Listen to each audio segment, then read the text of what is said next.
सीताराम सीताराम जय सीताराम। सीताराम सीताराम सीताराम जय सीताराम। सीताराम सीताराम सीताराम जय सीताराम। राजाओं के मुकुटमणि चक्रवर्ती महाराज, आपके समान कोई भी प्राणी धन्य नहीं है। विश्व के आभूषण श्री राम लक्ष्मण जिन के आप दोनों पुत्र हैं। ऐसी कथा पूर्व में चल रही थी, तब बाबा कहते हैं कि तिनके पूछन जोगन तनहि तुम्हारे, पुरुष सिंध त्यों पुर उजियारे। तिनकर जस प्रताप के आगे, सस मलीन रव शीतल लागे। तिनको कहो नाथ किम चीने, तिनको कहे नाथ किम चीने। देखें रवि के दीप कर लीने।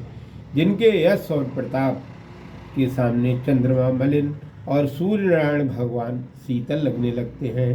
हे नाथ, उनके लिए आप कहते हैं कि उन्हें तुमने कैसे पहचाना? क्या हाथ में दीपक लेकर भगवान सूर्य नारायण को देखा जा सकता है? अर्थात उनको देखने के लिए किसी उपकरण की आवश्यकता होती है, क्योंकि भगवान सूर्य वो सूर्य वंश के ही दीपक राम और लक्ष्मण जी हैं, और इसलिए भगवान सूर्य उनके ऊपर विशेष अनुकंपा करे रहते हैं।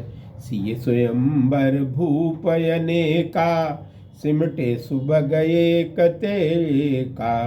शंभु सरासन काहुन टारा, हारे सकल वीर बरियारा। हारे सकल वीर बरियारा। तीन लोक महि जे भट मानी, सब कहीं शक्ति शंभु धन भानी।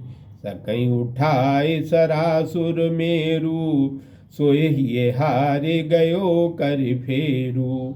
यही कौतुक शिव शैल समेता, यही कौतुक शिव शैल उठावा। सोहित ही सवा पराभव पावा। सीता जी के स्वयंवर में अनेक राजा, एक से एक सुंदर सुभट वीर बहादुर योद्धा अर्थात बहुत ही बलवान लोग इकट्ठे हुए। शिव जी का धनुष कोई हिला भी नहीं सका और सभी बलवान वीर हार गए। तीनों लोकों में जो भी भट माने बलवान वीर थे, अर्थात अपने वीर को मानने वाले योद्धा थे, शिव जी के धनुष के सामने उनकी शक्ति नष्ट हो गई। बाणासुर सुमेष पर्वत को उठा सकता है, वो हृदय में हार कर शिव धनुष की परिक्रमा करके लौट गया। जिस रावण ने खेल खेल में शिव जी के पर्वत कैलाश को उठा लिया, उस रावण ने भी उस सीता माता के स्वयंवर में पराभव अर्थात अपमानजनक पराजय पाई। और तहाँ राम रघुवंश मने, सुनय महामहिपाल। भंजहु चाप प्रयास बिनु, जिम गज पंकज नाल। हे महाराज चक्रवर्ती जी, सुनिए, उस सीता स्वयंवर में रघुवंश के मणि श्री राम ने शिव धनुष को बिना प्रयास के उसी प्रकार तोड़ डाला, जैसे हाथी कमल दल को उखाड़ कर फेंक डालता है, तोड़ डालता है। सुनि सरोस भृगुनायक आए, बहुत भांत तिन आँख दिखाए।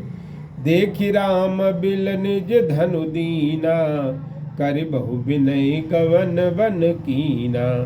धनुष भंग सुनकर परशुराम जी को क्रोध करके उस सभा में आए हुए उन्होंने बहुत प्रकार से आंखें दिखाईं, अर्थात क्रोध प्रकट किया। फिर भी श्री राम का बल देखकर उन्हें वैष्णव धनुष दिया और श्री राम के कर कमल में अब उसे अपने हाथ आप ही चढ़ते देखकर श्री राम की परीक्षा करके परशुराम जी ने अपना धनुष दे दिया और बहुत प्रकार से विनय करके वन के लिए प्रस्थान किया। राजन राम अतुल बल जैसे, तेज निधान लखन पुण्य तैसे। कंपै भूप बिलोकत जाके, जिम गज हर किशोर के ताके। हे राजन, जिस प्रकार श्री राम ने अतुलनीय बल वाले हैं, उसी प्रकार लक्ष्मण भी तेज के निधान अर्थात कोष हैं, खजाने हैं, जिनके देखने से राजा उसी प्रकार कंपित हो जाते हैं जैसे सिंह के बच्चे के द्वारा कड़ी दृष्टि से देखने पर हाथी कांप जाते हैं। और देव देख तब बालक दो, अब न आँख तर आवत को। ये देव आपके दोनों बालकों को देखकर अब कोई भी आँख के नीचे नहीं आता, अर्थात ये दोनों बालक अद्वितीय सुंदर हैं। इनकी सुंदरता का बखान नहीं किया जा सकता है, न ही कोई मेरी आंखों में उनके अलावा चढ़ सकता है। दूत बचन रचना प्रिय लागी, प्रेम प्रताप वीर रस पागी। सभा समेत राओ अनुरागे, दूतन देन निछावर लागे। कही अनीत ते मुदहु काना, धर्म विचार सवै सुख माना। प्रेम प्रताप और वीर रस से पगी हुई जनकराज के दूतों की भजन रचना महाराज को बहुत प्रिय लगी और सभा सहित चक्रवर्ती महाराज प्रेम में मगन हो गए और दूतों को न्यौछावर देने लगे। परंतु दूतों ने अनीत कहकर अपने कान मूंद लिए, अर्थात दशरथ जी से कहा कि सीता जी जैसे जनक जी की बेटी हैं वैसे हमारी भी हैं। श्री अयोध्या सीता जी की ससुराल है, यहाँ हम देने के लिए आए, लेने के लिए नहीं आए हैं। यहाँ से कुछ भी लेना अनीत है। इस प्रकार की बात हम सुनना भी नहीं चाहते हैं, इसलिए हम अपने कान बंद कर रहे हैं। दूतों के इस धर्म का विचार करके सभी सभासद बहुत प्रसन्न हुए। तब उठे भूप वशिष्ठ कह, दीन पत्र का जाय। कथा सुनाई गुरई सब, सादर दूत बुलाए। तब सिंहासन से उठकर महाराज चक्रवर्ती सम्राट दशरथ जी ने वशिष्ठ जी को वो पत्रिका जो दूत जनकपुर से लाए थे उनको गुरुदेव को बुलाकर आदरपूर्वक संपूर्ण दी और कथा सुनाई। सुन बोले गुर अति सुख पाई, पुण्य पुरुष कहे मैं सुख छाई। और जिम सरता सागर महि जाई, यद्यपि ही कामना नाही। तिम सुख संपत्ति भी नहीं बुलाए, धर्मशील पह जाए सुहाए। संपूर्ण समाचार सुन करने के बाद अत्यंत सुख पाकर गुरुदेव वशिष्ठ जी बोले कि पवित्र पुरुषों के लिए पृथ्वी सुखों से छाई रहती है, जैसे गंगा आदि सभी नदियां समुद्र के पास जाती हैं, यद्यपि से कोई कामना नहीं होती है, उसी प्रकार सभी सुख और संपत्तियां धर्मात्मा पुरुष के पास बिना बुलाए ही चली जाती हैं। तुम गुरु बे प्रधेन सुर से भी, और तस पुनीत कौशल्या देवी। सुकृति तुम समान जग माही, भयो न कोई कोई होने हो नाही। जैसे आप गुरु ब्राह्मण और देवताओं के सेवक हैं, उसी प्रकार कौशल्या देवी भी पवित्र हैं। हे राजन, आपके समान पुण्यात्मा इस संसार में न हुआ है, न है और न ही कभी होगा।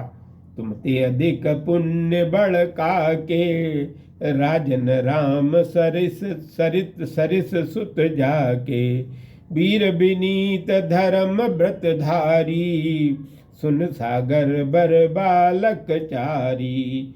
तुम कौ सर्व काल कल्याणा, सज सुबरात बजाई निशाना। हे राजन, आपके समान बड़ा पुण्य किसका हो सकता है जिसके राम जैसे पुत्र हों। आप चारों श्रेष्ठ वीर, विनम्र, धर्म व्रत धारण करने वाले गुणों के समुद्र, आपके लिए सभी कालों में कल्याण ही कल्याण है। अब नगाड़े बजाकर श्री राम की बारात की तैयारी करो। चलो बेग सुन गुरु वचन, भले नाथ सिर नाय। अब भूपत गवने भवन तब, दूतन बास दिवाय। जल्दी श्री मिथिलापुर चलो। गुरुदेव के ऐसे वचन सुनकर ठीक है गुरुदेव, जैसी आज्ञा कहकर प्रणाम करके दूतों को निवास दिलवा कर महाराज राजभवन चले गए। आगे कथा फिर कल। जय जय सीताराम बोलो, जय जय सीताराम।